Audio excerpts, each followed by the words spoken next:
Hello दोस्तों, एक बार आपका परमार क्लासेस में फिर से स्वागत है। आइए अपने टॉपिक का थोड़ा सा आगे और कंटिन्यू करते हैं। मैंने आपको कॉम्पोजिशन रिएक्शन कंप्लीट करवा दिया था एंड मैंने आपको होमवर्क दिया था। इसमें the decomposition of vegetable matter into composite is also an example of exothermic reaction. हो वो कंप्लीट हो गया होगा आपका। नाउ आपके अपने सेकेंड टॉपिक की तरफ बढ़ते हैं, जिसमें है decomposition reaction. So what do you mean by the decomposition reaction? So decomposition reaction is just opposite to the composition reaction. So the main things in composition reaction is that in a composition reaction only in a composition reaction we are talking about composition reaction. In a composition reaction only single product is formed, but in a decomposition reaction there is a single reactants is present. Okay, so in a decomposition reaction there is a single reactants and it gives a two or more products. So when a single reactants give a two or more product is called the decomposition reaction. Now activity 1.5, take about 2G furious sulfate crystal. What do you mean by the furious sulfate crystal? So the furious sulfate crystal is furious sulfate. Furious means होता है iron and sulfate means होता है SO4. So iron sulfate you can say that, but the real formula of the furious sulfate crystal is that FeSO4 and 7 molecules of water. It means furious sulfate crystal is not a dry, it's a wet. Okay, the furious sulfate crystal is a wet. So when we heat the furious sulfate crystal, तो क्या होगा, जो water होगा वो आपका evaporate हो जाएगा and फीरियस जो एक आयरन है, तो आयरन आपके पास सल्फेट में प्रेजेंट ऑक्सीजन से रिएक्ट करेगा और आयरन सल्फेट यानी फेरिक ऑक्साइड बनाएगा. ओके, फेरिक ऑक्साइड के बाद इसमें आपका सल्फर डाइऑक्साइड रिलीज होगा एंड सल्फर ट्राइऑक्साइड रिलीज होगा. ये sulphur dioxide and sulphur trioxide ये दोनों गैसेस हैं एंड फीरियस ऑक्साइड आपका है क्या है, सॉलिड है. Have you noticed that the green color of the furious sulfate? Now the question is that what is the original color of furious sulfate crystal? So the original color of furious sulfate crystal is green. Okay. You can also smell the characteristics odor of burning sulfur. तो sulphur जब burn होता है तो इसका जो characteristics है, इसकी जो कलर है वो भी चेंज हो जाता है. ओके, इसकी स्मेल भी चेंज हो जाती है. In the reactions you can observe that a single reactant. So now the definition of decomposition reaction, a single reactant break down to give a simpler product. Simpler product is a two or more products must be present. Okay, so in case of the decomposition reaction it is required that there must be a single reactant and single reactants gives a two or more products in a decomposition reaction. This is a decomposition reaction. Furious sulfate crystal, FeSO4, 7 molecules of water. How to use this? What do you mean by this? This is mean that there is a H2O is a formula of water and 7 is prefix. So we can read this 7 molecules of water. 7 molecules of water. That's why I am saying that ferrous sulfate crystals is a wet. Okay. So when we heat the ferrous sulfate crystals, it's lost the water and it gives a sulfur dioxide and sulfur trioxide. Okay, and ferrous oxide is a solid.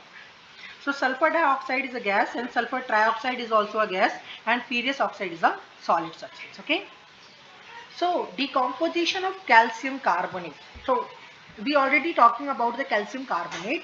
You already know that the calcium carbonate is also known as the formula of marbles. Okay, so marble is also prepared by the calcium carbonate. And how we obtain calcium carbonate? We obtain the calcium carbonate from calcium hydroxides. And how we obtain calcium hydroxide?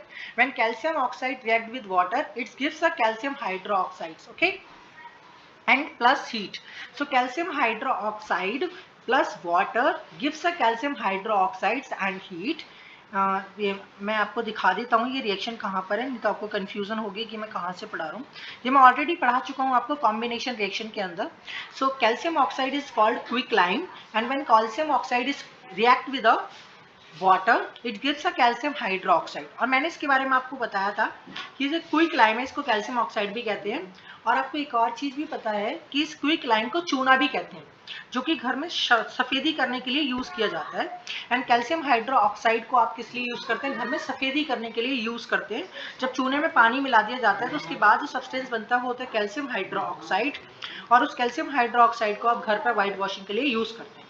और जब white wash आपका air के अंदर present carbon dioxide के साथ react करता है, then it's convert into the calcium carbonate and this calcium carbonate is also used for a chemical formula of marble. Okay, so calcium carbonate is also a chemical formula of marble. Okay, so calcium carbonate क्या है? जो आपकी दीवारों पर परत जम जाती है, पतली सी जो परत जम जाती है शाइनिंग वाली, तो व्हाइट वॉश के बाद सूखने के बाद, तो वो होता है आपका calcium carbonate. Now we are discussing that the calcium carbonate, when calcium carbonate is heated again, then it's converted into the calcium oxides and carbon dioxide is released. Okay, so it's again converted into the quicklime, so it is a recycle type, you can say that. Okay, I hope you understand. Okay,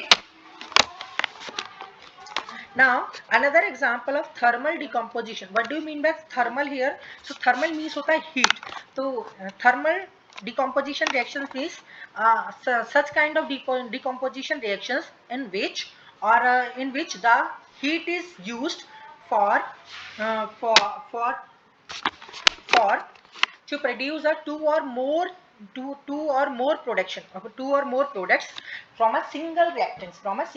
In a decomposition reaction, if you use, in case of the decomposition reaction, heat to break down the reactants, to break down a single reactants into the two or more products is called the thermal decomposition reaction. तो in case अगर मैं आपको बताऊं कि जब भी decomposition reaction होता है और उस decomposition reaction में अगर आप heat का use कर रहे हैं उस सिंगल रिएक्टेंट्स को ब्रेक डाउन करने के लिए, तो हम उसको थर्मल डिकम्पोजिशन रिएक्शन भी कह सकते हैं। And in simple you can say that's decomposition reaction. Okay, so thermal केवल इसलिए कहा गया क्योंकि इसमें हीट यूज हुई है। इससे ऊपर वाले में भी आपने हीट यूज करी है, जब अपने फीरियस सल्फेट क्रिस्टल्स को हीट दिए थे, तो वो भी आपका एक थर्मल डिकम्पोजिशन का रिएक्शन का एग्जांपल है। अगर आप कॉम्बिनेशन रिएक्शन में भी अगर ऐसा ही करते हो, हीट यूज करते हो, तो उसको कहेंगे thermal composition reaction. Okay, okay, now you will observe the emission of the brown fume. So brown fume इसमें से निकली, किसमें से? ये जो एक्टिविटी है पर इसके अंदर आपने लेड नाइट्रेट पाउडर यूज किया है। तो जब आप लेड मीन्स होता है, लेड का फॉर्मूला होता है Pb और नाइट्रेट पाउडर होता है NO2 3, I think so. Okay, हाँ NO3 2। ओके, तो Pb आपका हो गया किसका? लेड का, नाइट्रेट का आपका फॉर्मूला हो गया NO3 2। ओके, सो जब भी ये लेड नाइट्रेट को जब आप हीट करोगे तो क्या होगा? इट ऑब्जर्व द एमिशन, तो क्या निकलेगी? ब्राउन कलर की फ्यूम निकलेगी। क्या निकलेगी? ब्राउन कलर की एक फ्यूम निकलेगी। Okay, brown fume. These fume are nitrogen oxides, और ये फ्यूम क्या है? Nitrogen oxide. Okay, the reactions that take place, तो कौन सा रिएक्शंस होगा ये मैं आपको बता देता हूँ। तो रिएक्शन होगा आपका जो लेड नाइट्रेट है, जब लेड नाइट्रेट को हीट किया जाता है तो आपका लेड ऑक्साइड जनरेट होता है, एंड ये जो नाइट्रोजन ऑक्साइड है यही आपकी ब्राउन फ्यूम है और ऑक्सीजन इसमें जनरेट होती है। ओके, अगर मैंने वीडियो को और आगे बढ़ाया तो ये वीडियो और आगे लंबी हो जाएगी, बिकॉज नीचे वाली एक्टिविटी थोड़ी सी बड़ी है, इसको समझाने में टाइम लगेगा। तो वो मैं आपकी जो नीचे वाली एक्टिविटी है, एक्टिविटी 1.7, मैं वो आपको नेक्स्ट क्लास में कवर करवाऊंगा। Thank you for watching with Parmar classes. मैं आपके साथ था अरुण कुमार। अगर आपको ये वीडियो अच्छा लगता है तो आप इसे लाइक करके अपने फ्रेंड्स के साथ शेयर करें, ताकि वो भी इस ऑनलाइन नॉलेज को आगे फॉरवर्ड कर सकें और इस ऑनलाइन नॉलेज को गेन कर सकें। और अगर आप मुझे अपने कुछ सुझाव देना चाहते हैं और कमेंट में कुछ लिखना चाहते हैं तो आप मुझे वो भी कमेंट के थ्रू दे सकते हैं। Thank you for watching.